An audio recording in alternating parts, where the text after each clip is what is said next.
Hi everyone, welcome back to my channel. It's Kemi. If you're new here, thank you for joining. And if you're a returning subscriber, thank you for always coming back. Just like as I promised in the beginning of the year, I said I was going to be doing a whole lot more of interviews, getting people's opinions, getting people's experience about their journey to Canada and all of that. So today I have with me my very lovely sister, Sister Hemi from Ghana, right? Mhm.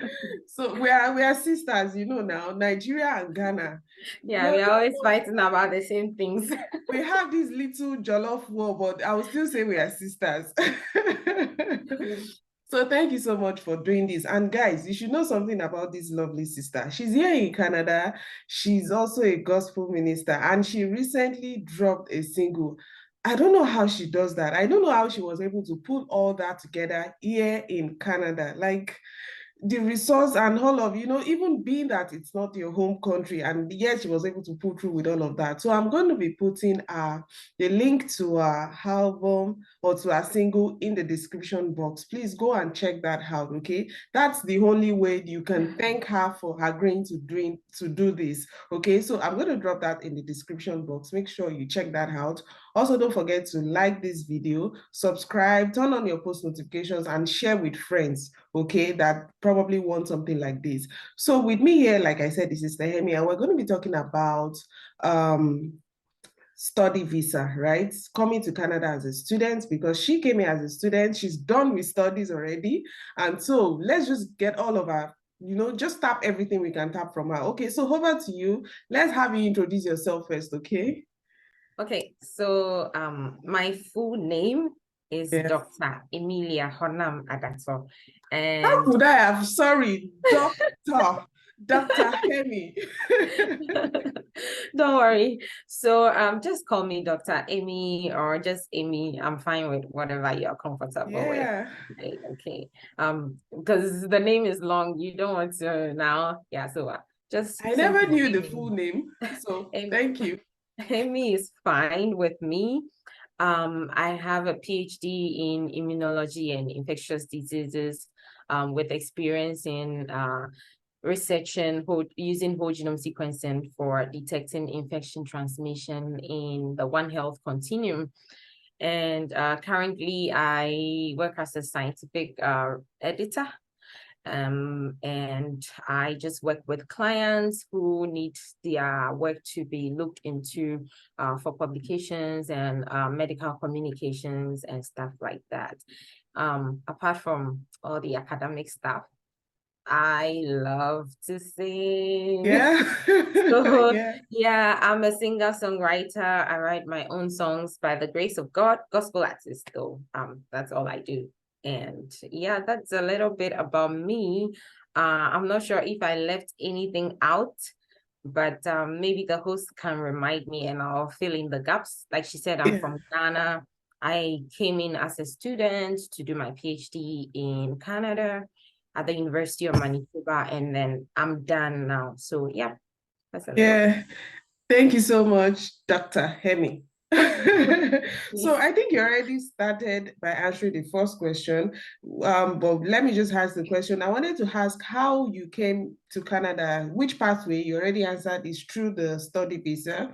So the next thing is just to give us, I don't know if you can still remember, give us a summary of how the process went, how easy it was, and all of that. Just a summary.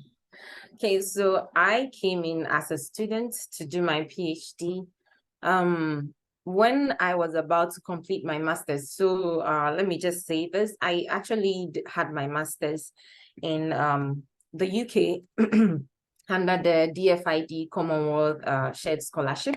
So when I was about completing my master's, I started looking for other opportunities, right? Which included the PhD, right? So I think about 2 or 3 months to the end of my program, that's when I started looking for opportunities like jobs and PhDs and whatnot, because at that time, you will have to leave the UK, I think about 3 or 4 months when you're done with your program and you haven't had a job, you have to leave. So then I Wow. was like, yeah, right now things have changed in the UK and they are not pushing the How many students, years that was? international students.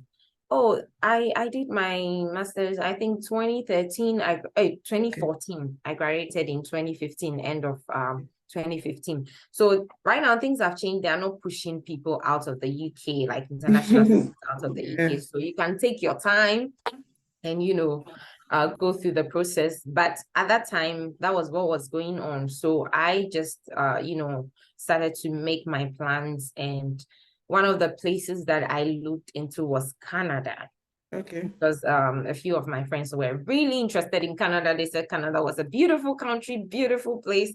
And yes, I agree, it is. So, so yeah, I started looking into that, and I came up with the University of Manitoba. So personally, when I started, what I did was go onto Google. That's the first thing I did. Google was my friend. And I just typed PhD in food science, because that was what I was doing. I was doing advanced food safety, and I wanted to continue in the food production, food manufacturing, microbiology kind of area. So I just searched PhD in food science, and I was looking for funding. So I added fully funded PhD in food science, Canada, right? And then a number of universities came up, and actually I looked into all of them. And then I sent an email directly to my supervisor.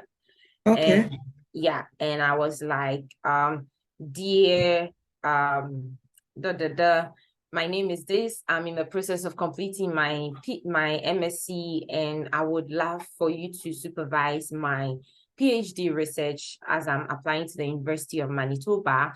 And once I get admitted, I would love for you to supervise my work, right? And in that email, I attached my transcript as well as my resume at that time, my academic resume. You know that the resume that the academicians use is different from the resume that the Oh, the CV. wow. Yeah, CV that you use to Really? apply for jobs is not the same CV that you use to apply Oh, for MSc or PhD. I never It's knew you have that. to tweak it a bit, like they have to look Wow. different. The I guess details I've been doing something wrong. I never knew that. the details on those two CVs cannot be the same, because they are structured for different purposes. Anyway, so Okay. I attached my academic CV, and then I got a response from her. She was like, yeah, actually, that was not the first time. Before people start, saying, oh, you were lucky, blah, blah, blah. That wasn't the Yeah, I first was time. gonna ask that. I definitely reached out to a number of people, even at the University of Manitoba. I reached out to people at the University of Alberta, because I was looking for full funding. And then in the email, I also said that I am hoping to apply for this and that scholarship when I get admitted, to support my education, because some of them will now come back and respond to you that, oh, I would have loved to take you on, but I do not have funding. So I had already identified things like the Vanier Canada Graduate Scholarship, which is for both local and international students. And it's a lot of money. So that was what I tried. Eventually, I got nominated, but I didn't reach the final stages. But I got a different scholarship to still support my studies, which was the UMGF at the University of Manitoba. So based on that, when she responded, we now had to come up with a project topic, and I wrote a proposal while I was still in the UK, getting ready to go back to Ghana. And then we went through the procedure, editing, kind of review and all of that, got my application submitted. And then she also sent a support letter to say that, yes, I will actually supervise her work when she's admitted. So that was how come. And then I didn't get the Vania Canada Scholarship. scholarship when we did that, but then I applied for a different scholarship. So that was how, the whole thing went about. Started from Google, and then some way, somehow I ended up where I ended up. And yeah, I believe it was all orchestrated, and it's kind of worked together, because I didn't give up when I started getting refusal emails from other professors. I kept, emailing other professors, even in the same department and all of that. Mm. I would look at their profile, see their research, and see, oh, if I can work with them, if they have any research ongoing that my skills and expertise or my background will be able to, align with or sync with. You don't have to be an expert, right? The whole point of the PhD training is that you will learn a lot of new things. In fact, as a student, the whole point is to learn, right? So you wouldn't be an expert, but if there is anything that you have knowledge or background, information of, then that's something or someone that you can pursue and try to, work with. So that's how Thank you I. so much. Yeah. So that's tips for people who also want to, I think I've also learned something because the struggles I've been having, right? So one thing I know is difficulty in getting supervisors. Like I don't know, really, I don't understand what they have in mind because sometimes you even write, they don't reply. Sometimes you send mails, there's no response. Like they just go dark and silent. One thing I've seen here is that they are slow here. Yeah. That's it. They're slow. Yes. They take the Yeah. whole Things are day. quite slow. Things are slow. Like it's too slow for me. Like coming from somewhere like Lagos, Nigeria, where everything is on speed, high speed. High speed, I expect, yeah, but then, well, that's all well and good. Thank God, at least look at it, you're done now. So, how long was this process from starting, when you get the letter of support, then you started the admission process? How long was this process before you got your study visa? Actually, I started the application process before I got the letter of support because she had Okay. to submit it directly online. So Oh, I had already gone on the portal, set up an account and started, the yeah. whole application thing. And then it got to that point where she had to submit the letter ASAP for me so that Yeah. I can continue. In terms of the visa application, I think it took me about, okay, no, you are asking from the time I applied to the school through to the time Yeah. I applied to the IRCC, the immigration. Usually, yes, I want to know about the IRCC partner because of people that I think the easiest path is just submitting your application, right? Then you Yeah. need to. So after you submit your application, do you wait for admission first before you now apply to IRCC, or what's that? Is that part I want to try to understand? Yes, you have to submit your application to the university first and Okay. actually get the admission letter. So that's one thing. I mean, it wouldn't make sense for you to go to the IRCC to start applying for study permits when you don't even have an admission letter, right? Okay. Yeah, So I get you that now. would have applied to the university and Mhm. actually received your admission letter. Oh, Whether it takes 1 month, 2 months for them to get back to you, because what most of the universities in Canada does, they actually start the admission process depending on the intake, right? January intake, which is the semester, the winter semester, the summer semester, which is around the April, May there, and then the fall semester, which is September. September, yeah. Yeah. So now, if you are targeting to start your program in, let's say, May, Yeah. right? Then you should give yourself enough time. You should already submit your application by, let's say, December or January to give Okay. the school time to respond to you in a month or so. So by February, you should get your admission letter if they are admitting you. And then now you use March, April to do your application. I mean, that should be around the standard. But now we know that the application process for the IRCC has Yeah. the processing time has gone from 2 months to whatever, especially with the COVID period. It was really, really long. I know someone who was applying, it was so tough. The person just had to keep waiting and even Wow. defer the course because of the delay in IRCC. the So, IRCC. So just give yourself enough months, at least 3 months. okay. Be on the safer Okay. side. I Give get it. yourself. So So IRCC doesn't say because you have an admission and you have a letter of admission, they should speed up your study No, visa. no, no, no, no, no, no, no. Oh, Even if you have funding, like even if you have, there's a scholarship, Pierre Elliot's Justin Trudeau Foundation. There's quite a number of, scholarships around for scholarships. different programs. Of course, sometimes Yeah, it depends on the program that you're coming to do. Some programs have more funding than others, such as the sciences and all of that. But even when they've approved your scholarship, yeah, IRCC will not speed up your procedure simply because of that. They will still go through, I get the it. standard procedure. There's nothing Yeah. like an expedited Wow. application. So that's why on your end, as an applicant, you have to give yourself enough time to Yeah. accommodate when some of these things happen. Otherwise, in Okay. the end, you have to defer or something like Yeah. change the next semester or something like that. Okay. Mm. I don't think this was once. Okay, so I wanted to ask. This is Okay, so I was so just looking for one of the emails that I sent to to uh your yeah, to propose supervisors. yeah, yeah. So I don't know if I can just read it out or if I should share it on the Yeah, sure. screen or Please read something it like out. that. Okay, so it has here, dear Dr. Claudia, Okay. I am a recent graduate from the Queen's University of Belfast, United Kingdom, with a distinction in MSc Advanced Food Safety.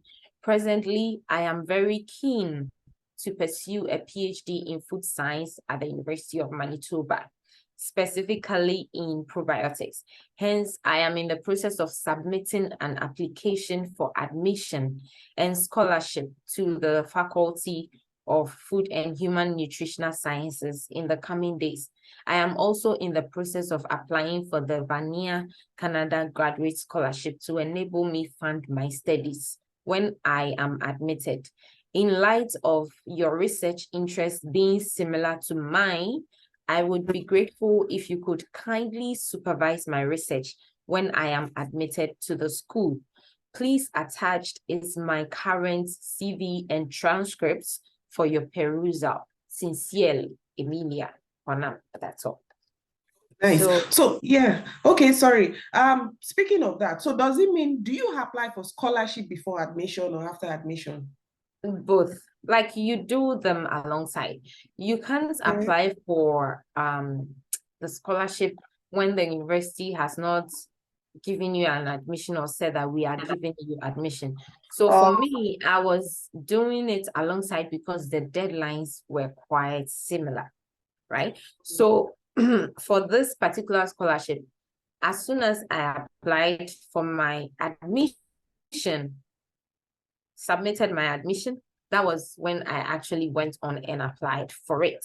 Because okay, I then I get it would now. show my documents that I've applied to the university. Actually, in some of the scholarships, they will say it's for the University of Manitoba, right? UMGF, for example, is specific to the University of Manitoba. You can't get it across Canada. So if you are not a student or you've not applied to the university for admission, Yeah, you I don't get it. even, You won't get it. yeah, you Okay, can't start noted. applying for the scholarship. Okay, So so yeah, you have to look for the scholarship you want to apply for, and just about when you know that you probably get your letter of admission, then you can, because some of them may even need your letter of admission, right, to prove admission, that. yes, Okay, I yes. got that now. Thank you. So I wanted to ask also that, like, can you give us a rough estimate of what the financial expenses that you incurred? But before that, I also wanted to ask, before I forget this one, now there's been this debate about IELTS and all of that.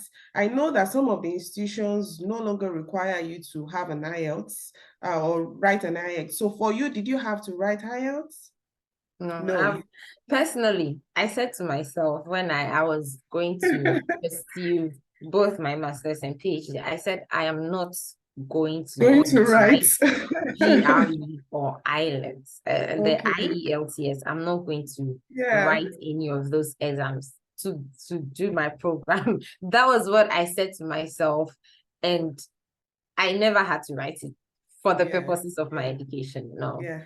I Well, So I think things are actually changing now. I know even for University of Manitoba, they don't require, it's no longer a compulsory, except for some countries. I know countries like Nigeria, Ghana also is exempted from IELTS. So it's a good thing, Mhm. right? Also, what of the West? Did you evaluate your credential, the ECA? Was that important? No, No. no. So for me, I actually even for the U of M, I can't remember if I did this, but for me, for my master's, what I did was go to my university and take an English proficiency letter. So Oh, the okay. university now said she was taught and we administer our courses in Oh, English, blah, blah, okay. blah, blah, blah. Yeah, That yeah. was it.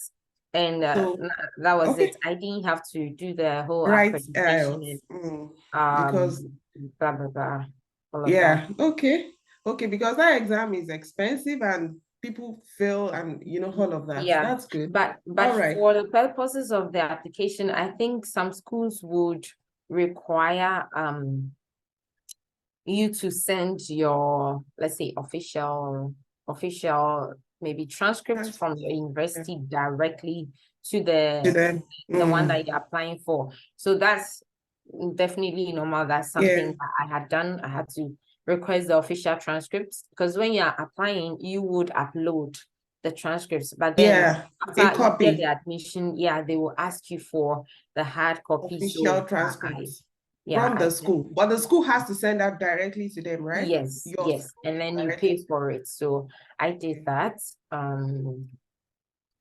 Yeah. Okay. All And right, then thank you. So then, okay, sure. Go on. you were asking about the estimate Yes, for yes, exactly yeah. that. So for that, actually, I wrote to the school for the school to give me an estimate of how much I'll be spending a year because Oh, when you are really? applying, yes. So I'm just pulling That's out the bold. document over here. So I don't know. Yeah, I've just pulled it up here. When you're applying to the university, I mean, when you're applying for the, can I share my screen briefly? I think Let me when, see. okay, yeah. Okay. Let's see if I I can. think you can share. Okay, it says host disabled participant screen sharing. Um, Or okay, try. otherwise, I'll just, I can just read the figures off. Okay, yeah. You should be So able this to share. was my email. I have so many things. Yeah. Okay, But yeah. you can see the total estimate that the school gave me. So they estimated the fees based on the time that I was coming in. I was starting at September, right? September 2016. And then they gave the estimate of the living expenses and then the tuition fees as well and the accommodation and blah, blah, blah. Wow. So Wow. um I'm gonna So, stop sharing now. But it was about 23,000, let's say 24,000 as of 2016 for the year. It was the estimate for the whole year. And I was wow. coming in, mind you, as an international student. So those rates that were given were what like an international student will pay for fees, will pay for In a year. settlements and all of that. Yeah, in a year, Okay. feeding and entertainment and all of that. So it was just a rough estimate. And I needed that figure to actually add to the Plan. application for the IRCC thing because they want to see that you have enough funds. So yeah. Yes, speaking of that, so did you require a proof of fund for your Yeah. IRCC? Yeah, I Yeah, did, so, but I just used my scholarship letter. So when I got the scholarship, oh, they will issue a letter and I have to accept um the letter and say I do accept to have the scholarship, blah blah blah. So that letter is what you would use to apply. So I said in support of my education, this funds will help me. And then if you have other supporting, like maybe your bank statement is looking very fly and yeah. nice, you can also add that to, support the application. Okay, But for yeah. me, if you are successful at getting a scholarship, then that is what you will use. If you are paying for your own tuition, I would say pay for the first year. I'm Wow. talking from other people's experience, from Yeah. recent things that have happened, like people that have applied, pay for like the full school fees for your first year, and then on top of that, add your maybe bank statement saying this and this will help me You with have my this money as accommodation. backup. Yeah, Yeah. yeah. Okay, okay. So I get that now. So for you, all you needed to do was just show them your that you had a scholarship and also you had some extra money for upkeep. Wow. So the money the one you gave us, the estimate you showed us now was just for a year. What the school gave you for a year. I saw something about winter clothing. That's yours, right? Not that you're paying that to the school for. No, no, you're not That's paying that to the school. okay. It's The only thing you are paying is tuition. Am I yeah, correct?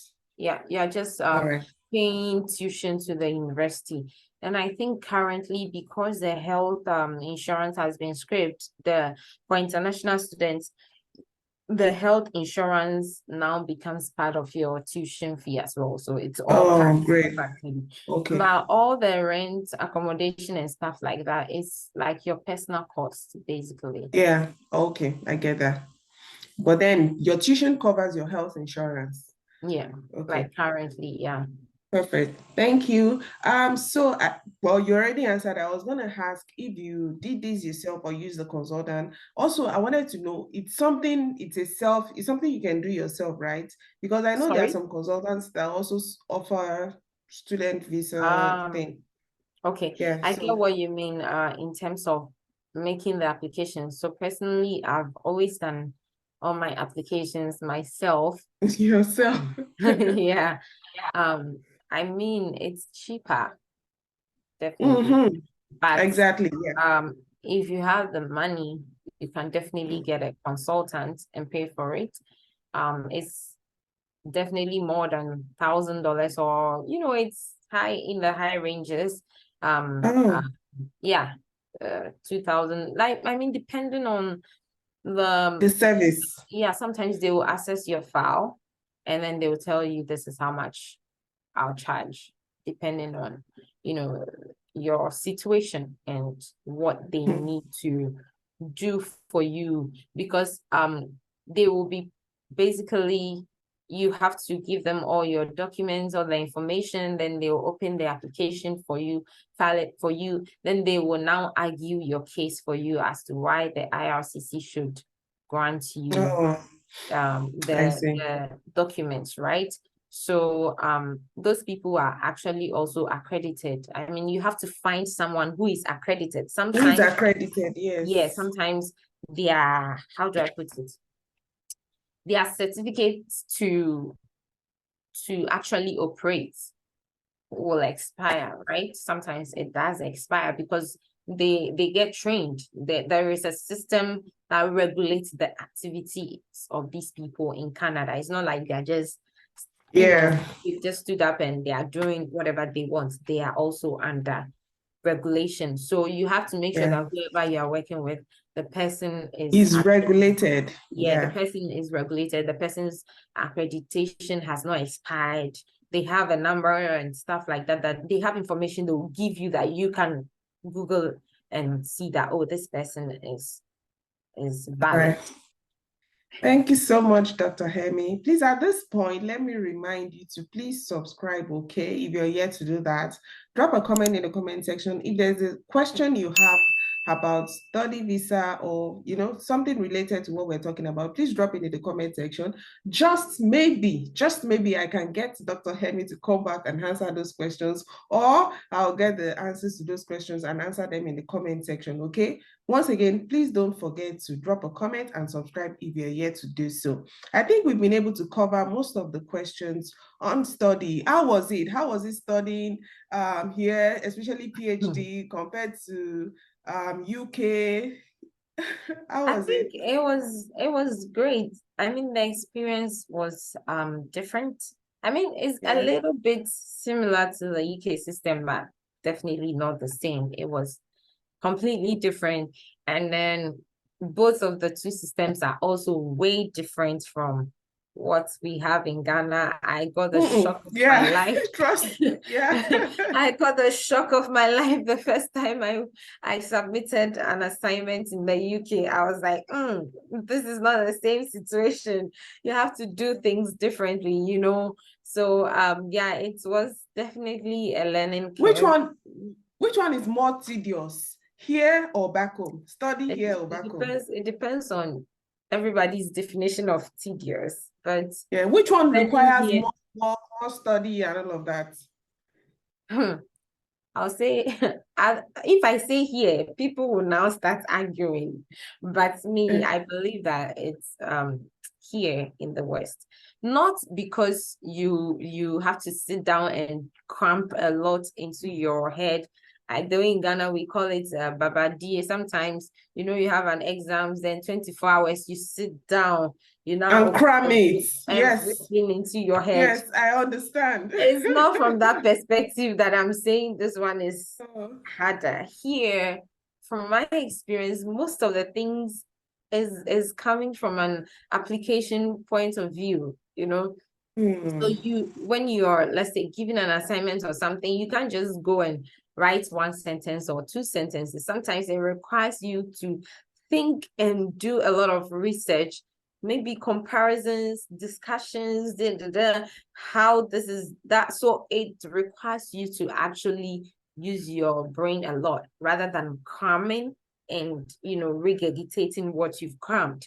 So because of that, like you need to, I don't know how to put it back, be on your feet a lot, read a lot. Like you need to read wide, do a lot of research to be able to, address some of these issues. Why is this like this? And What is get a good applicable grade. in, yeah, what is applicable in that? Because if you want to do well, then you need to like put in the time, not for cramming, but like in other places. So yeah. All right. Yes, so what's the next step? What else? What do you plan to do? Do you intend to apply for PR? What's the next Um, step after? Definitely everybody who comes to Canada to study, unless you don't want to immediately, stay or something, you will definitely have to go through the process. And for especially those who come through the student pathway, there is the opportunity for you to stay. Like I said, you are not being pushed out. You have to just go through the process. So from study permits, you would go to the work permit stage, and then Okay. from the work permit, you will go through the permanent residence application, Okay. and then from there you can work your way through the citizenship. So Yeah. it's quite straightforward, and then it's stage by stage. Yeah. Some people can definitely jump the procedure of getting the work permits to the PR because Yeah. maybe they have previous work experience before their graduate Yeah. studies, which it can give them more points when they apply for the PR and all of that. But then depending on, your situation, Canada is not pushing you out. So you just take your time and go through the procedure, and yeah, it's I mean, It's unless worth it, something, right? yeah, It's yeah. worth it. Yeah. Yeah, Thank you so much. Like you're welcome. this has been a discussion. It doesn't even look like we were asking questions back and forth, right? Thank you so much Yeah. for taking the time to do this, Dr. Kemilia. Hey. Thank you so much. I really appreciate you for doing this. If they want you to come back, we would really appreciate if you come back. I love this discussion, right? Thank you so much for taking the time to do this. You're Guys, let's welcome. appreciate her in the comment section. You have to do that. She took out time. A whole doctor took out Oh, time to do please. this. Also, by doing that, like I said before, I'm going to be putting a link to her song. Like she has a couple of, when I check my Spotify, when, I saw a couple of songs that she has written. I'm like, how do you have time to combine studies and enter studio? You are gifted, my sister. You have the power. That's why you are saying, here, it depends on, you are just like a very smart lady there. So I'll give that to you. Okay. Thank you so much once again for Thank you doing so this. I much, Kemi, appreciate for you having me. for taking out the time to explain all of these things. What's the final words for maybe someone who wants to apply for study visa or coming from Ghana? Speak to someone from Ghana here. If I have to speak my language, I'll speak about how many languages now. At least I can speak 2 languages fluently before the ones that I can speak in broken pieces and all of that. So speak that broken, because I think leave Nigeria and Ghana have some kind of, so speak that broken. Is that broken you want to hear? So let me just stick with the English. Okay, or maybe I can speak Chin. Into so say over Canada. Now per se dear. Steps na ma outline nyama na makanina topwase. Na one by one so I'm just trying to say that if you're really interested in further studies, for some of us that was the only way that we could actually, maybe as you Nigerians would say, japa. So yeah. so if you want to use that route to Jakpa, Akada, you want to use Akada to Jakpa, take your time and go through some of the procedures. There is nothing like, someone doing it for you. If you do it for yourself, especially the application to the school, even if you can apply and get the admission to the school before you bring the consultant on board to come and help you with the IRCC, it can save you a lot of money and a lot of time as well. And I'll say keep praying as well about it. As very important. As you're putting in the physical effort and the time and all of that, also pray about it. I'm sure everything will go through. For me, that's what I did, and my efforts were rewarded. God did it for me. So I'm sure it will work out for you if you take your time to go through and just do the necessary procedures. Yeah. Thank you so much. Thank you for having me, Sister Kemi. I really appreciate the opportunity to talk to your people as well. And yeah, it's been a privilege and a pleasure to speak with you. Thank you so much. And you've been doing so many things. I am just amazed. Like, it's a blessing, where the things, the contents that you put out, it actually blesses people. So thank you. Thank you. Thank you, everyone. Bye. Bye. Thank you so much. Bye.